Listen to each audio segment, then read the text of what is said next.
El amor de Dios. Juan 3:16. Comenzamos con uno de los versículos más icónicos y poderosos de la Biblia, Juan 3:16. Porque de tal manera amó Dios al mundo, que ha dado a su Hijo unigénito, para que todo aquel que en él cree, no se pierda, mas tenga vida eterna. Este versículo encapsula el corazón del Evangelio, el inmenso amor de Dios por la humanidad. Dios, en su infinita misericordia, envió a su Hijo Jesús para salvarnos del pecado. El sacrificio de Jesús en la cruz nos recuerda el precio que Dios estuvo dispuesto a pagar por nuestra redención. Este acto de amor incomparable no es solo un hecho histórico, sino una verdad viva que nos llama a responder con fe y gratitud. Reflexionemos por un momento sobre lo que significa esta oferta de vida eterna. No es algo que podamos ganar por nuestras propias fuerzas, es un regalo que recibimos al poner nuestra confianza en Jesucristo. ¿Cómo estamos respondiendo a este amor hoy? ¿Estamos viviendo nuestras vidas en gratitud y obediencia a Dios? Juan 3:16 nos llama a recordar que, sin importar nuestras circunstancias, somos profundamente amados por el Creador del universo. Hebreos 11:1. Pasamos ahora al tema de la fe, central en la vida de todo creyente. Hebreos 11:1 nos dice, pues, la fe la certeza de lo que se espera, la convicción de lo que no se ve. La fe no es solo un sentimiento, es una confianza firme en Dios, incluso cuando no podemos ver el resultado. A lo largo de Hebreos 11, conocido como el Salón de la Fe, se nos presentan ejemplos de hombres y mujeres que vivieron por fe, Noé, Abraham, Moisés y muchos otros. Cada uno de ellos enfrentó grandes desafíos, pero su fe en Dios los sostuvo. Noé, por ejemplo, construyó un arca en obediencia, aun cuando no había señales visibles de un diluvio. Abraham dejó su tierra natal sin saber a dónde iba, confiando únicamente en la promesa de Dios. Moisés lideró al pueblo de Israel fuera de la esclavitud, confiando en que Dios lo guiaría a través del Mar Rojo. Estos ejemplos nos enseñan que la fe no significa que siempre tendremos todas las respuestas, pero sí que podemos confiar en Dios para guiar nuestros pasos. La fe nos invita a caminar confiados, no por lo que vemos, sino por lo que creemos.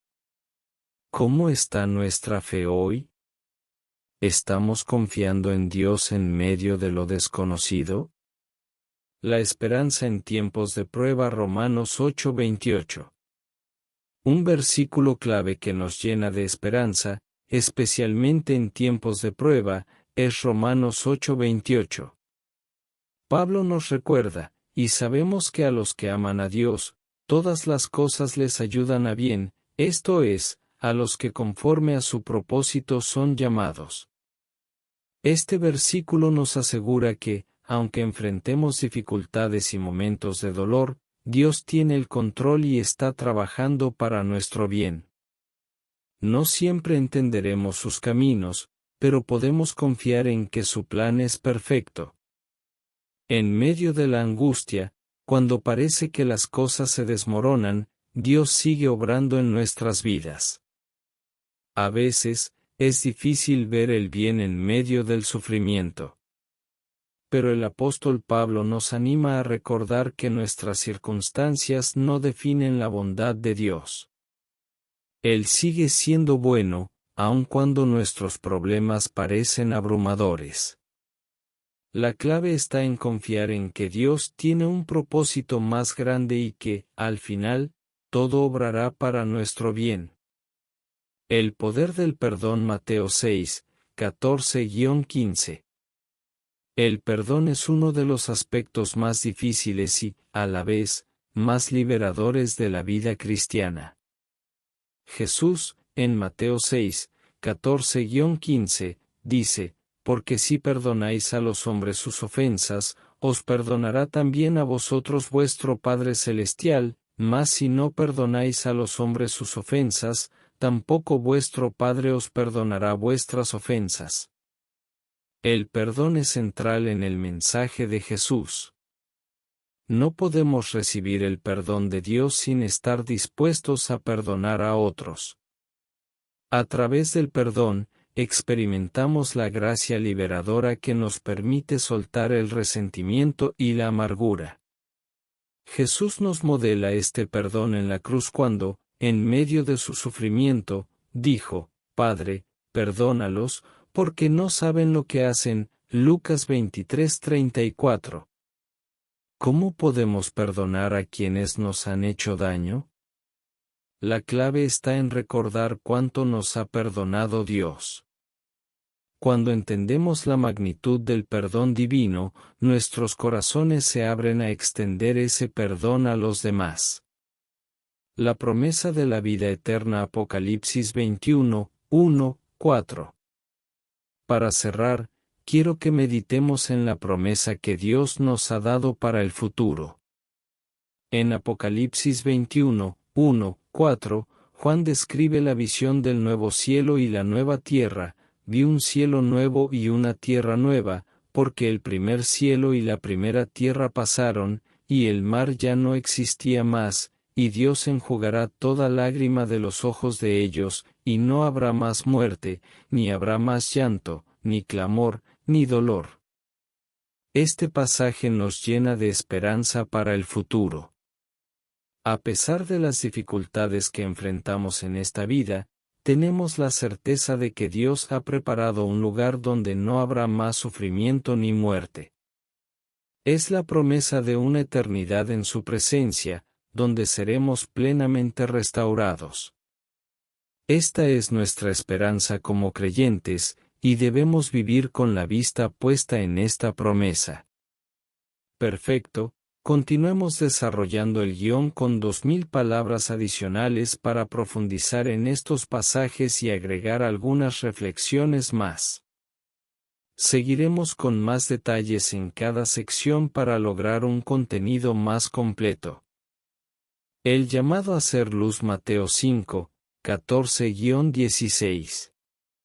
Uno de los llamados más importantes de Jesús a sus discípulos está en el Sermón del Monte, en Mateo 5:14-16, vosotros sois la luz del mundo, una ciudad asentada sobre un monte no se puede esconder.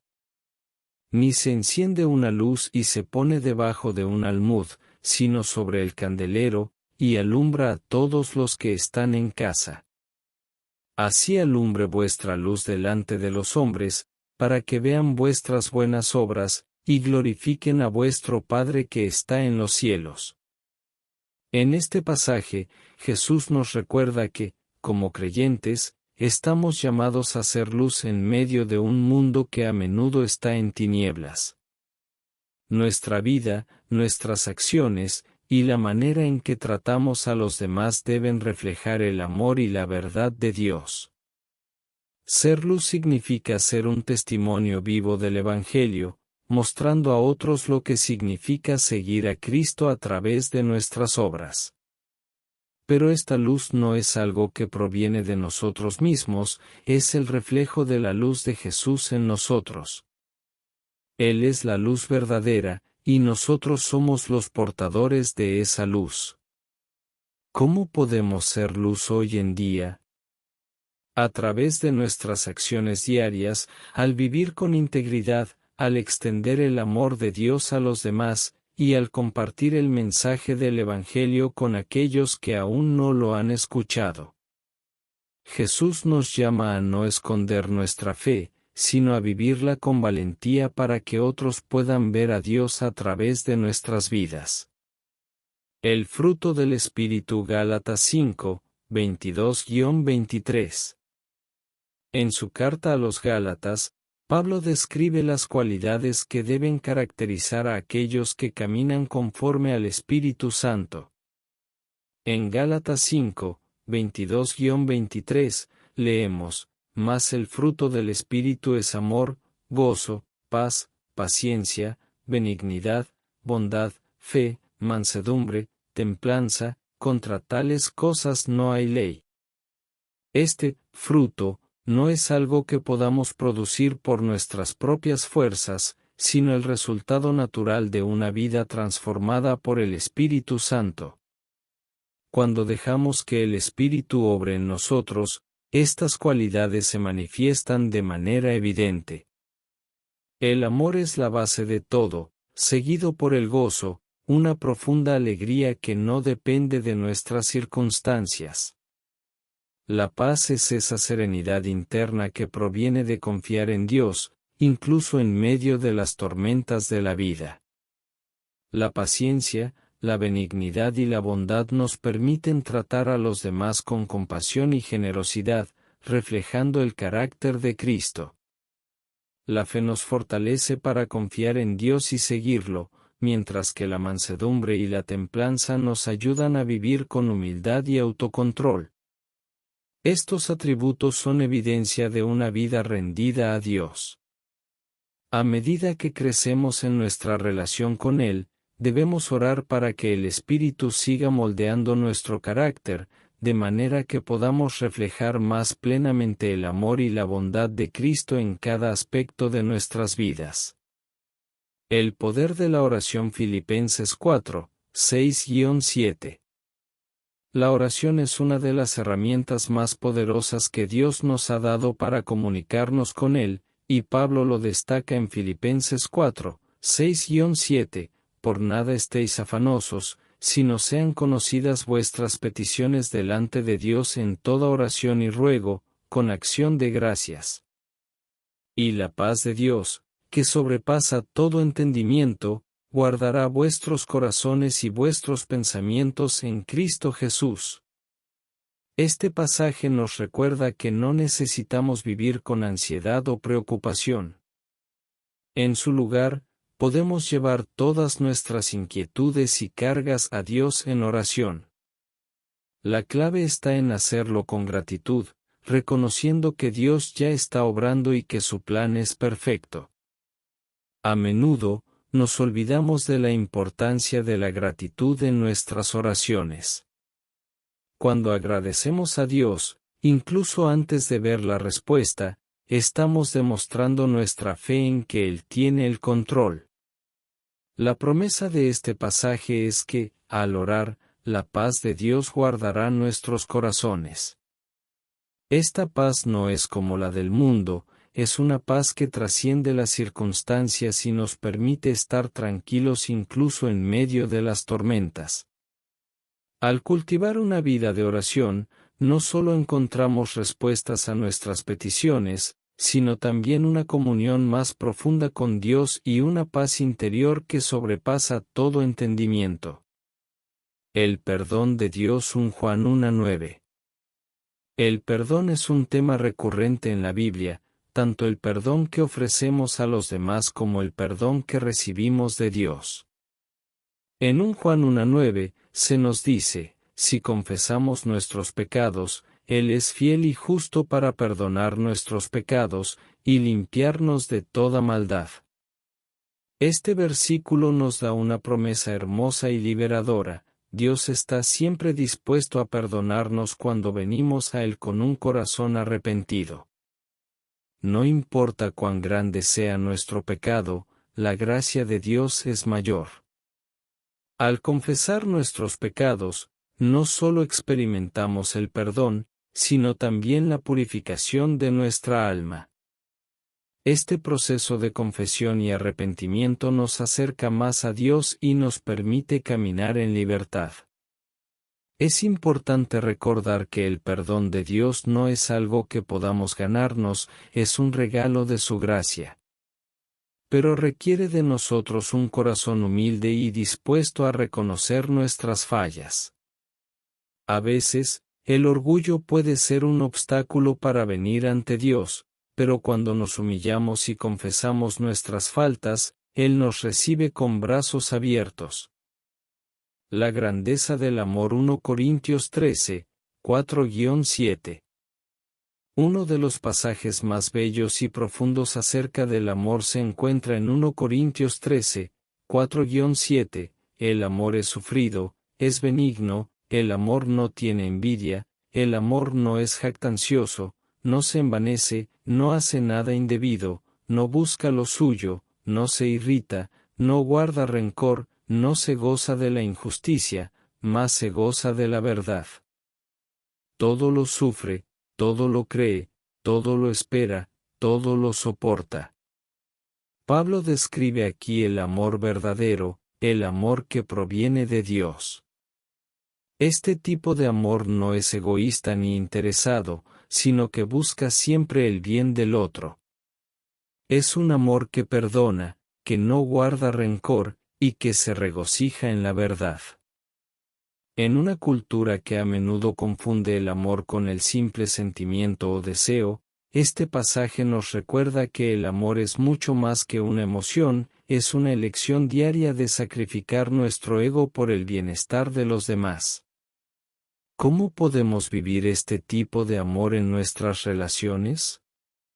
Primero, necesitamos reconocer que este amor no es algo que podamos generar por nosotros mismos.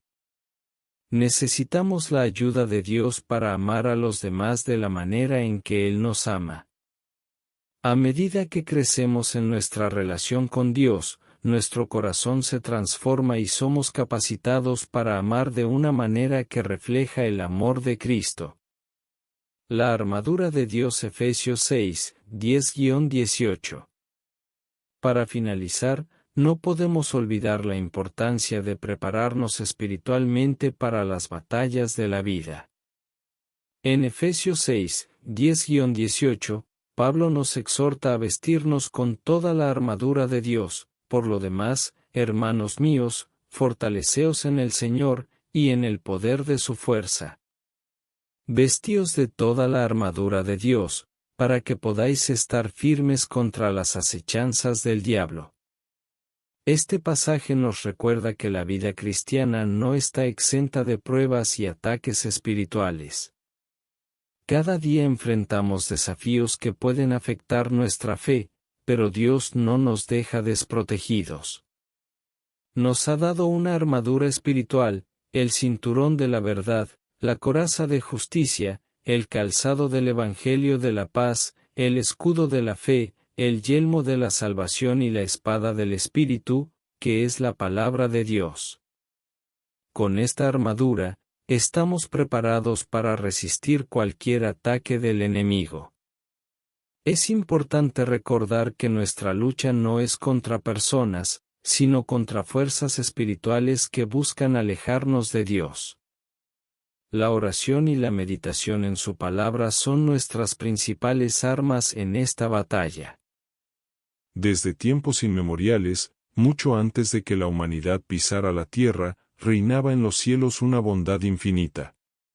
Todo era armonía, y cada ángel brillaba con una luz deslumbrante, mostrando un profundo respeto hacia su Padre, el Creador de todo. Sin embargo, entre todos ellos, un ángel se destacaba, Lucifer. Este querubín no solo era el guardián y sacerdote del santuario divino, sino también el líder supremo de los ángeles. Su grandeza en poder, sabiduría y honor lo convirtió en el ángel más venerado, el más brillante de todos.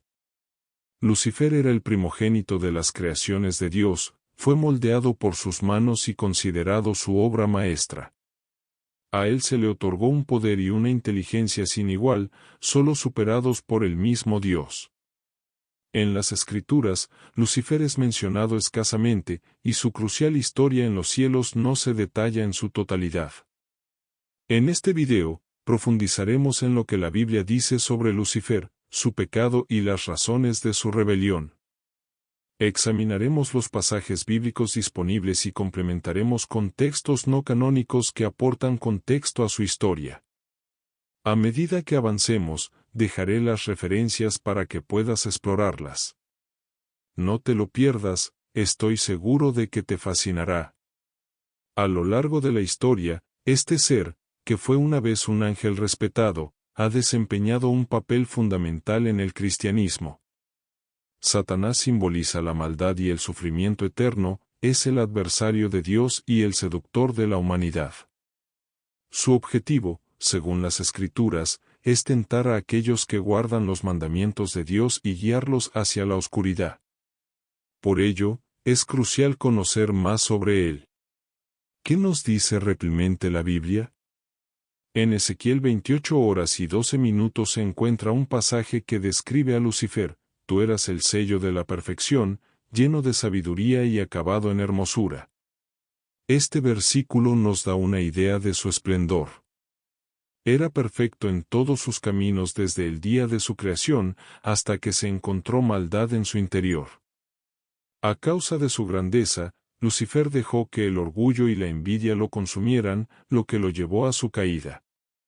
En este mismo capítulo, se menciona que Lucifer era un querubín protector, uno de los ángeles más altos en la jerarquía celestial.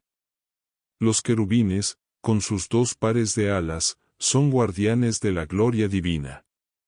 Lucifer ocupaba un lugar especial entre ellos, lleno de luz y sabiduría. Pero su deseo de poder lo llevó a corromperse. Ezequiel 28 horas y 15 minutos también señala: perfecto eras en todos tus caminos hasta que se halló en ti maldad. Este pasaje indica que, aunque Dios creó algo perfecto, Lucifer fue quien trajo la iniquidad a su ser. Su hermosura se transformó en orgullo, y su sabiduría se desvaneció ante el esplendor que anhelaba. Quiero resaltar que la historia de Lucifer no termina aquí. Isaías 14, 12-14 describe su caída: ¿cómo caíste del cielo, oh lucero, hijo de la mañana? Este texto nos habla de su ambición desmedida, de querer ascender a los cielos y ser semejante al Altísimo. En Lucas 10:18, Jesús también menciona su caída, describiéndola como un rayo que desciende del cielo. La historia de Lucifer es breve en las Escrituras, pero las menciones son contundentes. Quiero referirme a otro texto que, aunque no es parte de la Biblia, ofrece un relato fascinante sobre su caída.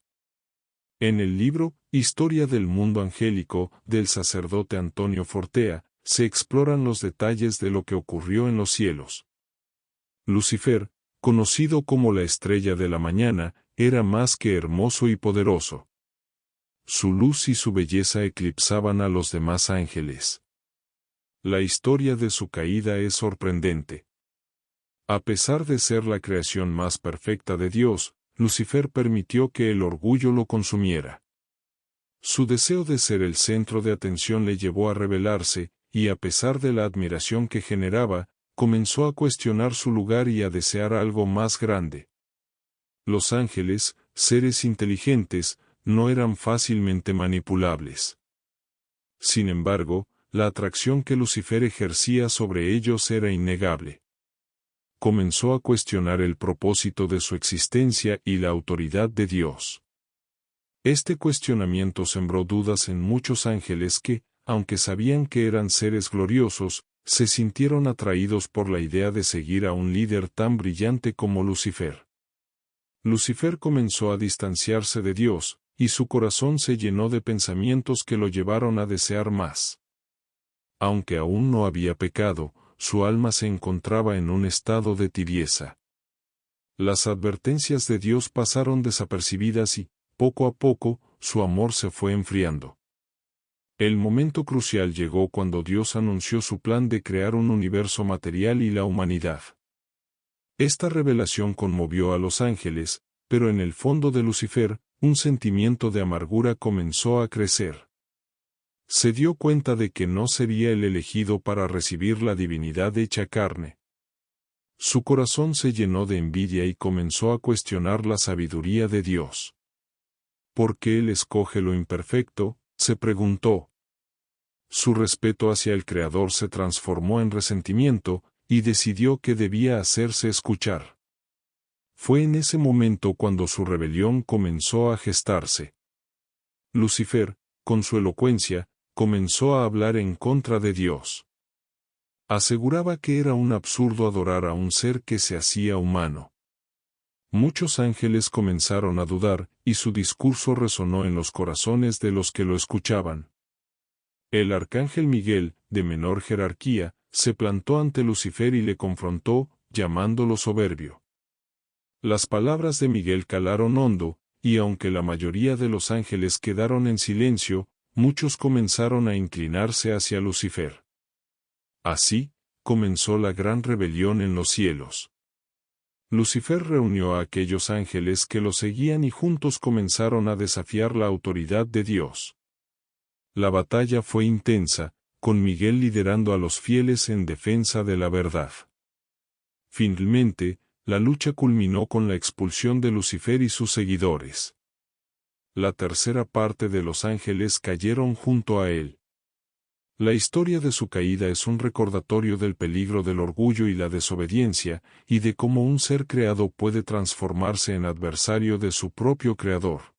¿Alguna vez te has preguntado por qué las cosas malas le suceden a las personas buenas? Hoy en este viaje fascinante exploraremos uno de los misterios más profundos de la humanidad a través de la historia de Job, una historia de fe, desesperación y la eterna búsqueda de justicia. Pero espera, que si te dijera que esta historia antigua tiene respuestas sorprendentes para nuestras vidas modernas, prepárate para desafiar todo lo que creías saber sobre la adversidad, la fe y la justicia divina. No te pierdas un solo momento de este revelador viaje. En esta historia bíblica del libro de Job encontramos a un hombre adinerado llamado Job, quien vivía en una región conocida como Uz. Poseía una gran familia y enormes rebaños. Job era una persona íntegra y justa, siempre comprometido en llevar una vida moral, y mantenía una relación muy disciplinada con Dios. En la tierra de Uz vivía un hombre cuyo nombre era Job. Este hombre era irreprochable y honesto, temía a Dios y se alejaba del mal. Tenía 7 hijos y 3 hijas, poseía 7,000 ovejas, 3,000 camellos, 500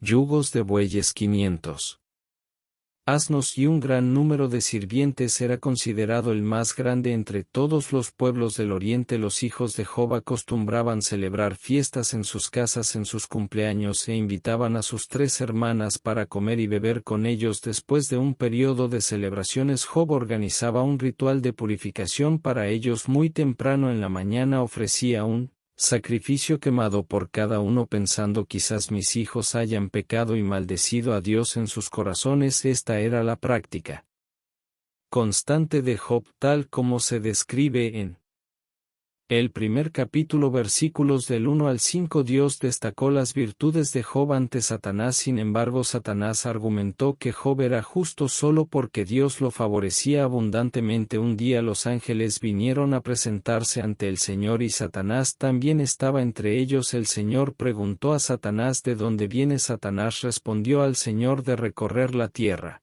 yendo y viniendo por ella. Entonces el Señor le dijo a Satanás: ¿has notado a mi siervo Job? No hay nadie en la tierra como él, un hombre íntegro y correcto que teme a Dios y evita el mal.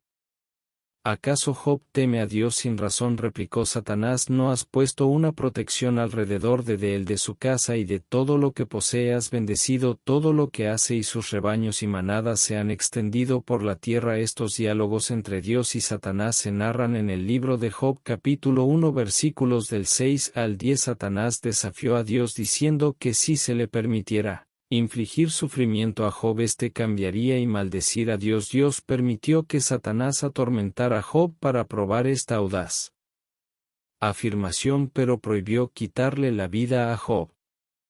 Pero extiende tu mano y ataca todo lo que posee y seguro que te maldecirán. Muy bien, entonces todo lo que posee está en tu poder, pero no pongas tu mano sobre el mismo hombre. Entonces Satanás salió de la presencia del Señor. Estos eventos se describen en el libro de Job capítulo 1 versículos 11 y 12. Job recibió 4 noticias en un solo día informando que sus ovejas, sirvientes y 10 hijos habían muerto víctimas de invasores, ladrones o desastres naturales. Un día, mientras los hijos e hijas de Job estaban celebrando y bebiendo vino en la casa del hermano mayor. Un mensajero llegó a Job y dijo: los bueyes estaban arando y los asnos pastando cerca cuando los sabeos atacaron y se los llevaron. Mataron a los sirvientes a espada y yo fui el único que escapó para contártelo. Mientras aún hablaba, otro mensajero llegó y dijo: el fuego de Dios cayó del cielo y quemó las ovejas y los sirvientes, y yo fui el único que escapó para contártelo. Mientras éste aún hablaba, llegó otro mensajero. Los caldeos formaron 3 grupos de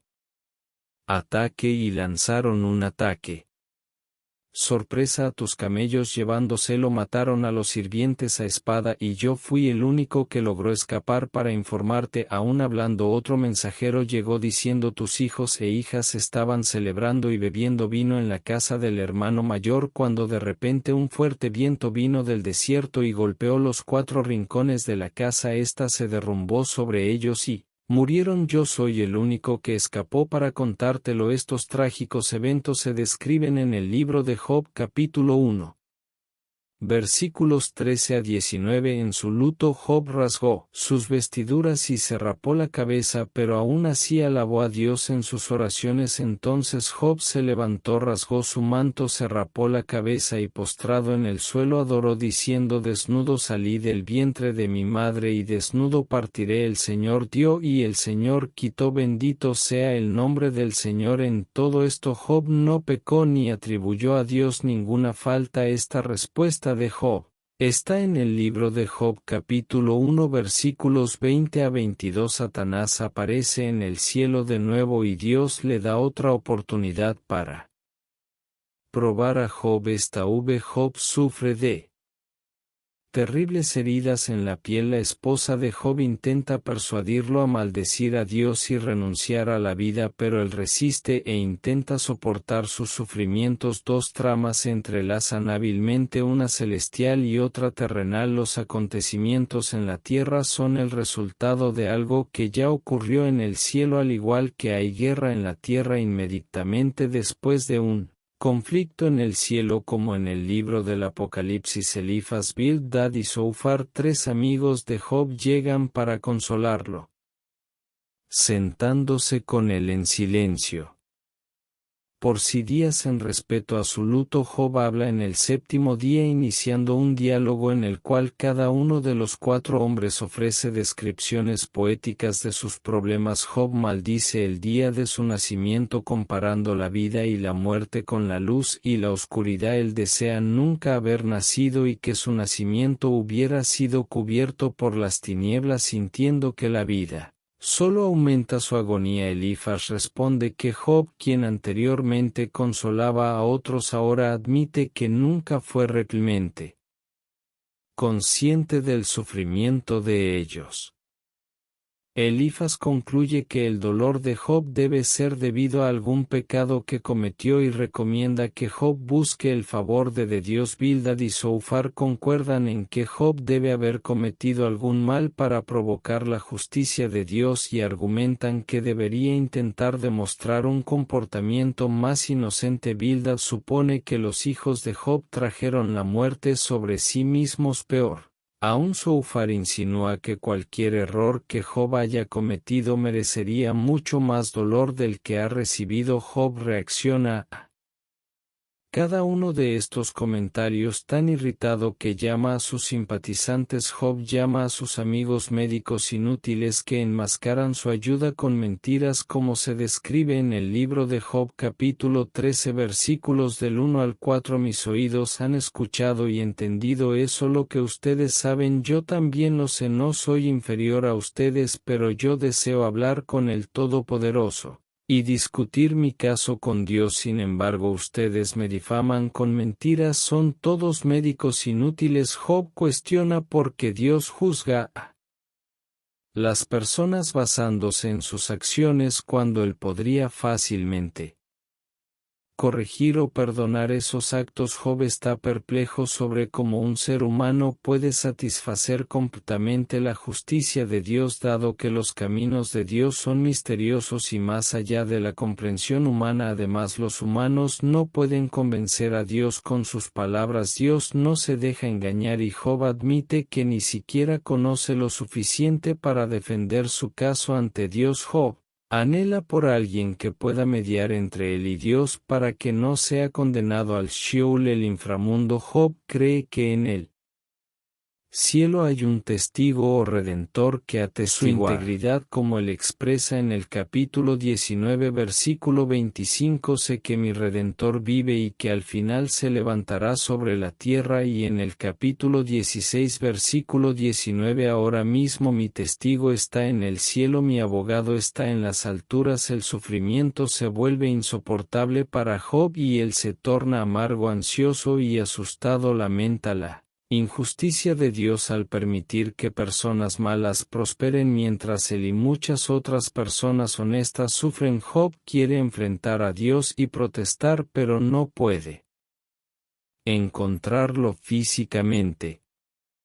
Piensa que la sabiduría está oculta de la humanidad, pero resuelve perseguirla temiendo a Dios y evitando el mal. Eventualmente Dios interviene en el diálogo divino de la primera ronda. Durante sus discursos Job pidió a Dios 36 veces que hablara con él. Ahora su deseo es atendido en las dos ocasiones en que Dios habla con Job. Esto sucede en medio de una tormenta. Hay un cierto humor en la forma en que Dios se dirige a él. Job es recordado por Dios de que Él es el creador de todo. Dios repasa su impresionante actividad de crear y sostener el mundo, preguntando a Job si podría igualar esa obra. Termina preguntando si Job está en posición de juzgar, diciendo que es impertinente para Job creer que Dios debería explicarse a él. Job es hecho sentirse muy pequeño. Eventualmente Job responde: soy indigno, ¿cómo puedo responderle? Pongo mi mano sobre mi boca. Hablé una vez, pero no tengo respuesta; 2 veces, pero no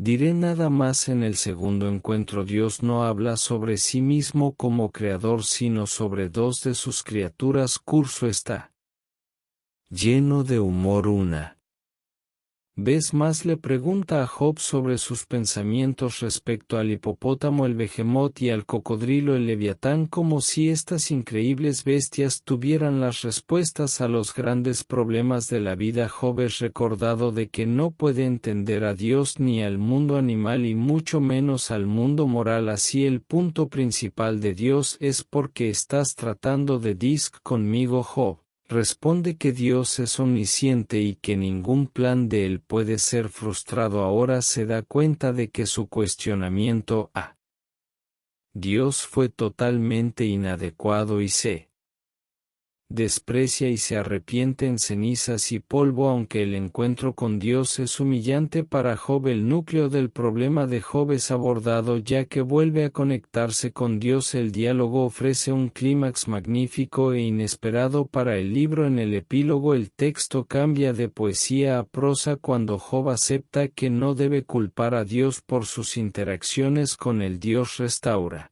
a Job sus hijos, 7 hijos y 3 hijas, propiedades, camellos y rebaños de ovejas, haciéndolo mucho más rico y feliz que antes. Como siervo de Dios, Job es rehabilitado. Por otro lado, los 3 amigos de Job son severamente reprendidos por Dios. Dice que no hablaron correctamente sobre Job, indicando que no debemos citar sus discursos como si fueran verdades. Lo notable en las 2 rondas de Dios con Job es que él aún no responde a las indagaciones de Job y no le cuenta sobre su apuesta con Satanás. Job no necesitaba saber lo que estaba sucediendo en el cielo porque Dios tenía sus motivos para permitir que él sufriera.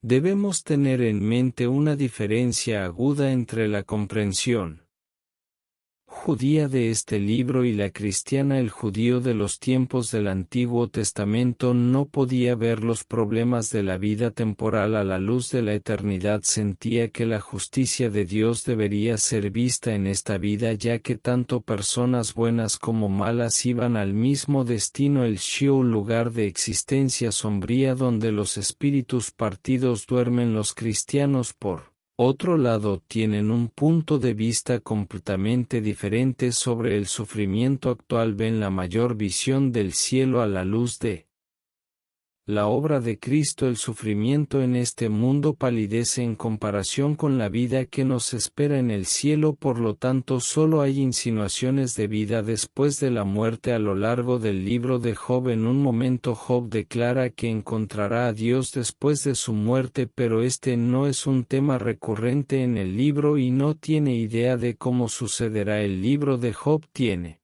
dos tramas principales, la trama divina y la terrenal. El libro comienza con la trama celestial, la reunión de Dios en el cielo con Satanás. Satanás era un ángel cuya función era informar sobre pecados. Era el abogado acusador de Dios que viajaba por la tierra para informar a Dios cómo eran los seres humanos en el tiempo de Job. Satanás se había vuelto tan cínico que no creía que alguien pudiera amar a Dios por Dios mismo. Creía que las personas solo amaban a Dios por lo que Él podía proporcionarles. Así se desarrolla un debate entre Dios y Satanás, con Satanás argumentando exactamente eso. Dios pregunta a Satanás si encontró a Job en sus viajes por la tierra. Job me ama porque me ama, no por ninguna bendición que haya recibido, afirma Dios. La respuesta de Satanás es cínica, argumentando que si Dios quitara las bendiciones de Job, el blasfemar contra Dios al igual que cualquier otro. Como resultado ocurre la apuesta divina. La tensión es esencial en cualquier drama excelente. Job desconoce la apuesta divina mientras el lector está al tanto. La prueba sería inútil si él lo supiera. Este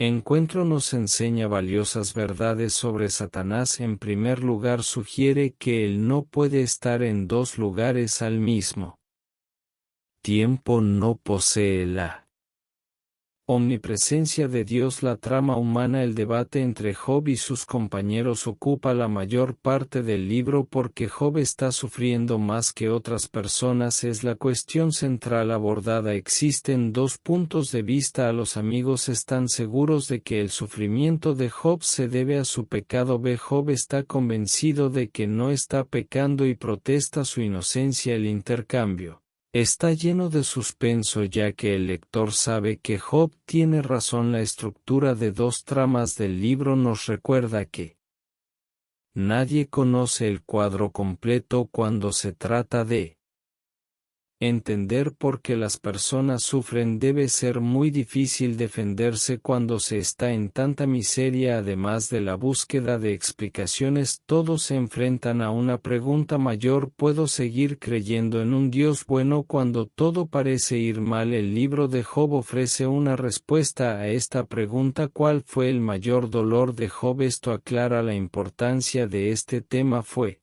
una confrontación física. Estaba cubierto de heridas de la cabeza a los pies, cansado, exhausto y en dolor insoportable socialmente, debido a su apariencia física y al hecho de que la comunidad local estaba al tanto de su reciente tragedia. Se convirtió en un paria social. La gente caminaba por el otro lado de la calle en lugar de hablar con él mientras él se sentaba en un montón de cenizas en el extremo del pueblo. Hasta los adolescentes se reían de él. Mentalmente enfrentó el dolor mental de no saber por qué estas cosas angustiantes le estaban sucediendo, especialmente porque parecía no haber nada en su pasado que lo indicara espiritualmente. Su angustia espiritual era mucho peor que cualquier otra, ya que se sentía alejado de Dios. Job clamó implorando a Dios que lo encontrara, hablara con él e incluso discutiera con él. Ese fue su verdadero dolor más insoportable. El sufrimiento es mucho más agonizante si creemos que Dios está lejano y desinteresado. Sin embargo, cuando Job finalmente logró hablar con Dios, las cosas no sucedieron como había planeado para los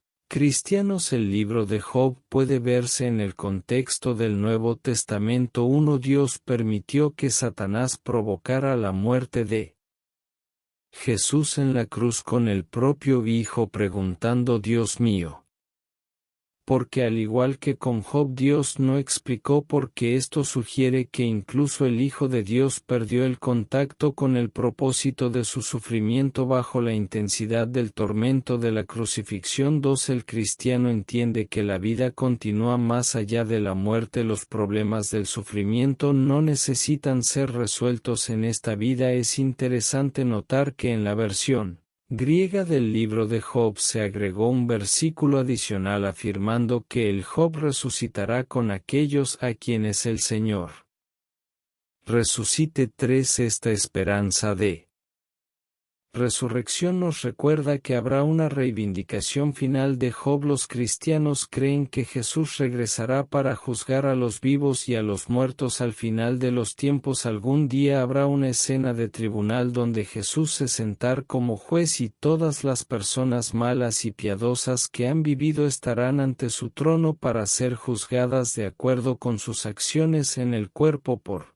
lo tanto, todo lo que Job anhelaba está a punto de hacerse realidad. La justicia de Dios será aplicada a toda la raza humana en una reivindicación pública de justicia. Al explorar la increíble jornada de Job descubrimos que las lecciones de fe, resiliencia y justicia son más relevantes que nunca, pero el viaje no termina aquí. Tenemos mucho más para descubrir juntos. Si te gustó este video, imagina lo que más podemos explorar. Cada historia que compartimos es una nueva oportunidad para desentrañar misterios, encontrar inspiración y transformar nuestra percepción del mundo. Entonces no te quedes fuera, suscríbete al canal ahora y acá iones para nunca perderte una aventura. Tu me gusta es muy importante para nosotros, ya que nos ayuda a alcanzar a más personas con estos poderosos mensajes. Comenta abajo tus reflexiones y comparte este video con amigos y familiares que también se beneficiarían de estas historias extraordinarias. Juntos continuaremos nuestro viaje en busca de sabiduría e inspiración. Nos vemos en el próximo video. Mientras cerramos juntos otro capítulo, sé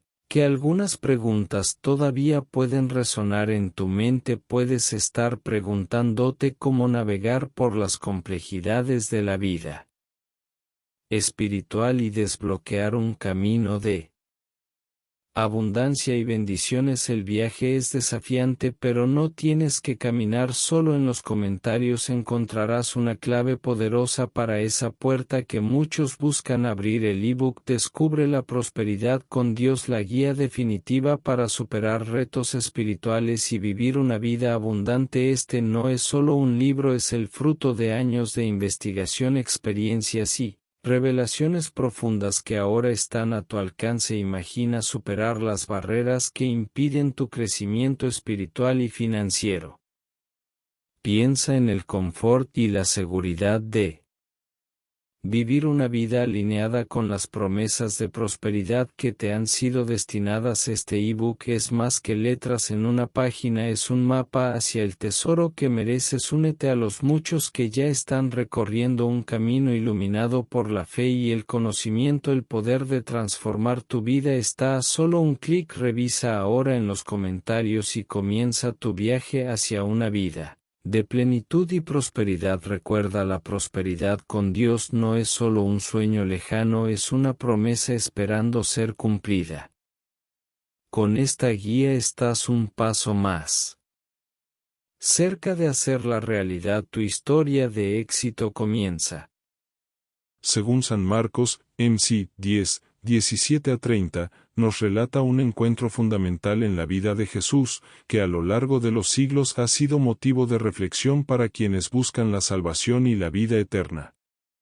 En este relato, un joven rico se acerca a Jesús, lleno de expectativas, buscando una respuesta clara sobre lo que debía hacer para heredar la vida eterna. Este encuentro plantea preguntas profundas sobre la relación entre el ser humano, sus posesiones y su relación con Dios.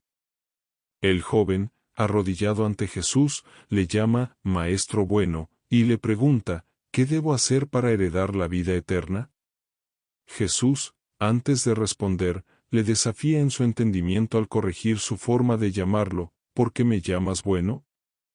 nadie es bueno, sino solo Dios. Con esta afirmación, Jesús establece un fundamento clave para la conversación: solo Dios es verdaderamente bueno, y el camino hacia la vida eterna comienza reconociendo esta verdad fundamental.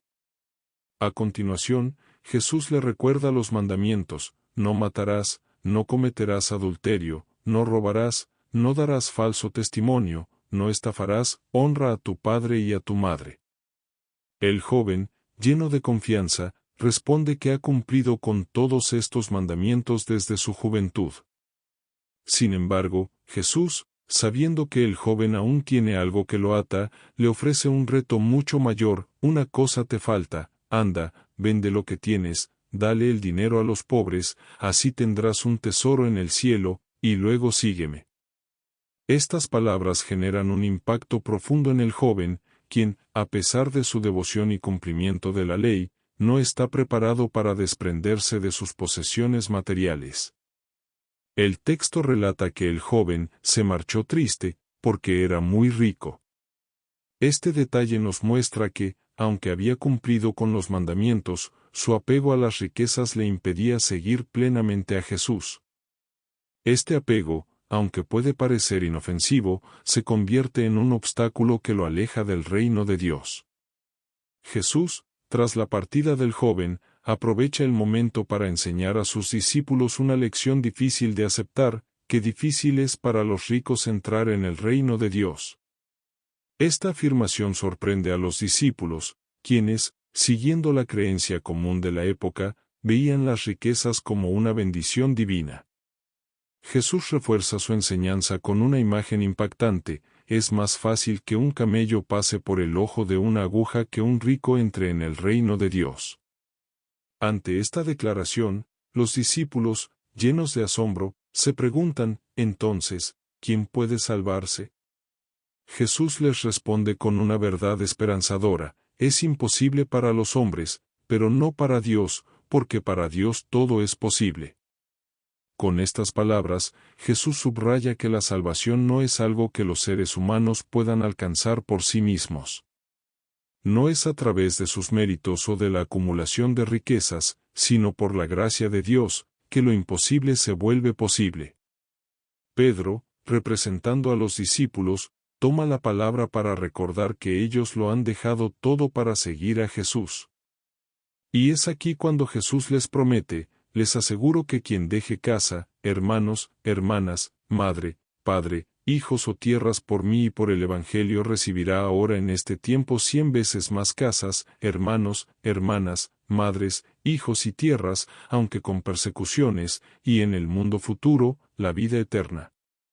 Esta promesa es un recordatorio del valor incalculable de seguir a Cristo, incluso cuando implica sacrificios y renuncias. El seguir a Jesús no solo garantiza una vida plena en el futuro, sino también una vida llena de sentido y riqueza espiritual en el presente, a pesar de las dificultades.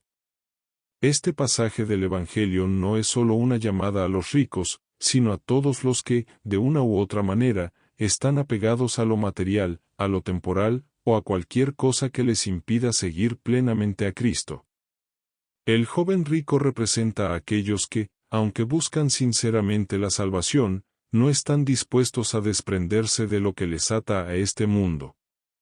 La pregunta que Jesús plantea no es únicamente sobre el dinero, sino sobre cualquier cosa que ocupe el lugar que Dios debería tener en nuestras vidas. La primera lectura de hoy, tomada del libro de la sabiduría, Sab 7, 7-11, complementa esta enseñanza del Evangelio al ensalzar el valor de la sabiduría sobre cualquier riqueza o poder terrenal. Preferí la sabiduría a cetros y tronos, y en su comparación, tuve en nada la riqueza. Esta sabiduría no es solo conocimiento, sino una comprensión profunda del propósito de la vida y de la centralidad de Dios en ella. Quien posee esta sabiduría comprende que las riquezas y las posesiones son pasajeras, y que lo que verdaderamente importa es la relación con Dios, fuente de toda vida y felicidad verdadera. Por su parte, la segunda lectura, de la carta a los Hebreos, Heb. 4, 12-13, nos recuerda que la palabra de Dios es viva y eficaz, más tajante que espada de doble filo. Esta palabra tiene el poder de penetrar en lo más profundo de nuestro ser, discerniendo nuestras intenciones y deseos más ocultos. Nada escapa a la mirada de Dios. Esta reflexión nos invita a abrir nuestros corazones y dejar que la palabra de Dios nos transforme desde dentro, permitiendo que ella nos guíe hacia la vida eterna. En resumen, el Evangelio de hoy nos desafía a reflexionar sobre nuestras prioridades y a preguntarnos qué cosas en nuestra vida nos están impidiendo seguir plenamente a Jesús. No se trata solo de riquezas materiales, sino de cualquier cosa que ocupe el lugar central en nuestros corazones.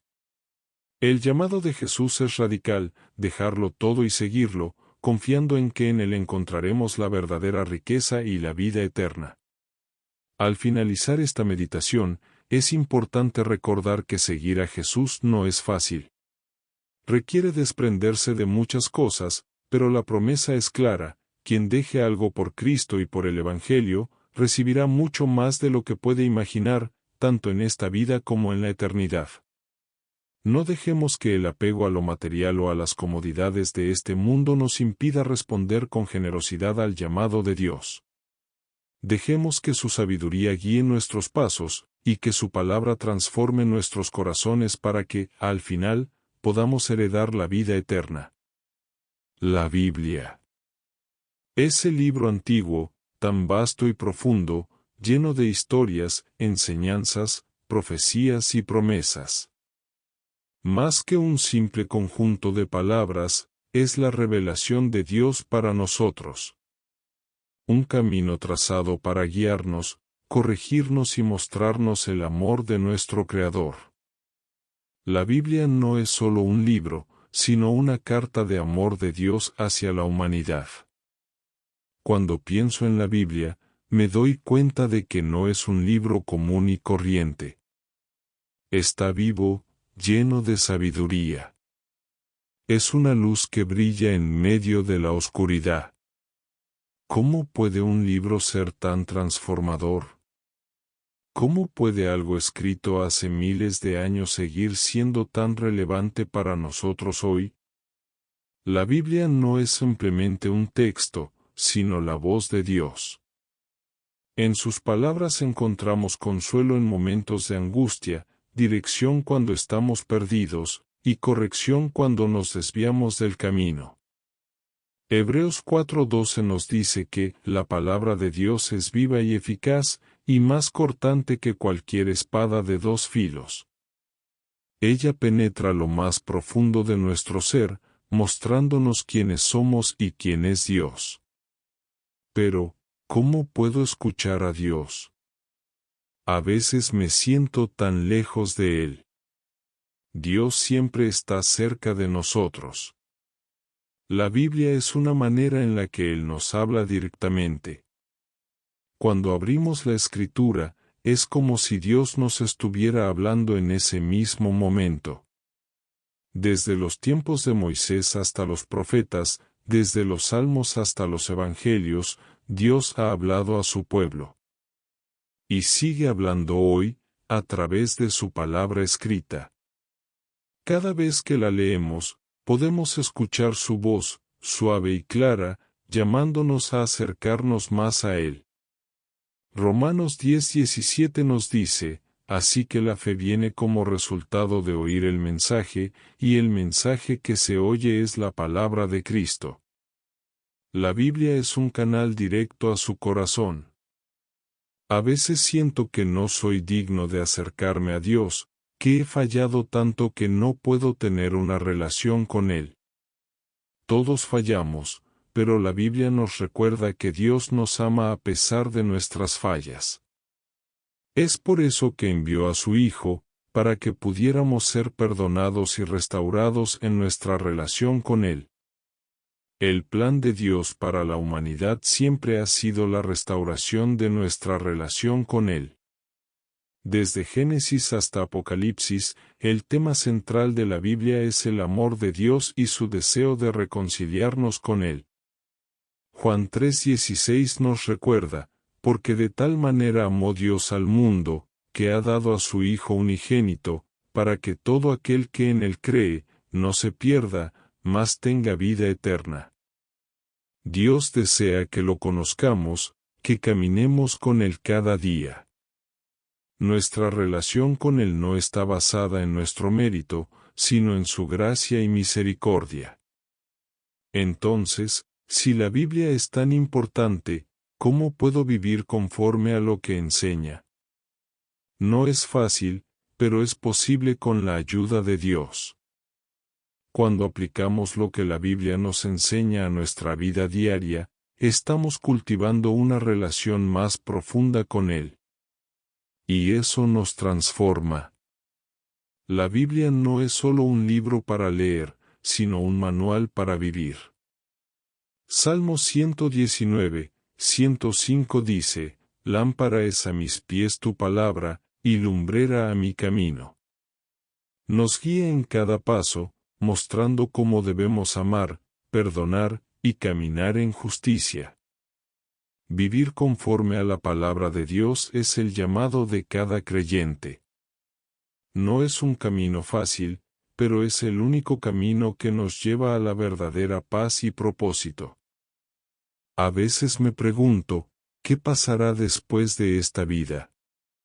¿Cómo puedo estar seguro de que estaré con Dios para siempre? La Biblia nos da la respuesta. Nos habla de una esperanza más allá de este mundo, una promesa de vida eterna con Dios. En Juan 14, 2-3, Jesús dijo, «En la casa de mi Padre muchas moradas hay, si así no fuera, yo os lo hubiera dicho, voy, pues, a preparar lugar para vosotros». La Biblia nos asegura que, si hemos puesto nuestra fe en Cristo, tenemos una esperanza firme de vida eterna con Él. Esta promesa es el ancla de nuestras almas, una certeza que nos sostiene incluso en los momentos más difíciles. La Biblia es una invitación abierta. Dios nos llama a conocerlo, a escuchar su voz y a vivir en comunión con Él. No importa cuán lejos nos sintamos, Dios siempre está dispuesto a recibirnos con los brazos abiertos. Su palabra es el puente que nos conecta con Él, el mapa que nos guía hacia su corazón. Hoy entiendo que la Biblia es más que un libro. Es la palabra viva de Dios, un recordatorio constante de su amor por nosotros y su deseo de que tengamos una relación personal con Él. Así es. Y esa relación comienza cada vez que abrimos la Escritura, escuchamos su voz y caminamos de la mano con Él. La invitación está abierta. ¿Responderás al llamado de Dios? ¿Abrirás su palabra y permitirás que transforme tu vida? Cuando pienso en la Biblia, me doy cuenta de que no es un libro común y corriente. Está vivo, lleno de sabiduría. Es una luz que brilla en medio de la oscuridad. ¿Cómo puede un libro ser tan transformador? ¿Cómo puede algo escrito hace miles de años seguir siendo tan relevante para nosotros hoy? La Biblia no es simplemente un texto, sino la voz de Dios.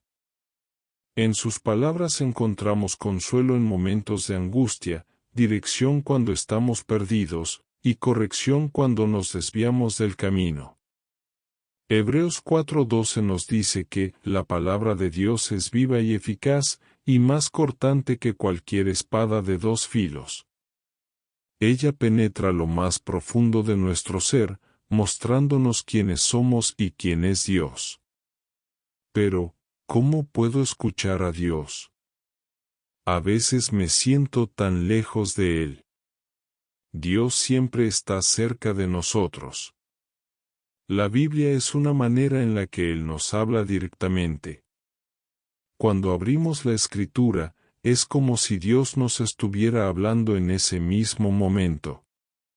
Desde los tiempos de Moisés hasta los profetas, desde los Salmos hasta los Evangelios, Dios ha hablado a su pueblo. Y sigue hablando hoy, a través de su palabra escrita.